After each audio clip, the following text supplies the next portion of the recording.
সার্বভৌম রাষ্ট্র হবে ফিলিস্তিন। তাদের স্বাধীনতার দাবিতে আরব বিশ্ব আর মুসলিম দেশগুলোর সাথে এবার এক কাতারে সামিল হলো পশ্চিমা 3 দেশ।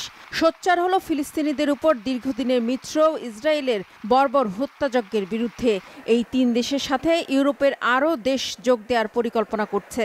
এমন পরিস্থিতিতে ধীরে ধীরে পশ্চিমা বন্ধু হারাতে শুরু করেছে যুক্তরাষ্ট্র, আর গোটা বিশ্বে কোণঠাসা হয়ে পড়ছে গণহত্যাকারী ইসরায়েলও।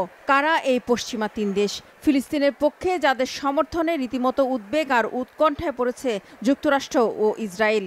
বুধবার ফিলিস্তিনকে স্বাধীন রাষ্ট্রের স্বীকৃতি দেওয়ার ঘোষণা দিয়েছে ইউরোপের 3 দেশ আয়ারল্যান্ড, নরওয়ে ও স্পেন। তারা বলছে, গাজায় হত্যাযজ্ঞ বন্ধ আর শান্তি প্রতিষ্ঠার জন্য ফিলিস্তিনকে স্বাধীন রাষ্ট্র হিসেবে গঠন করতে হবে।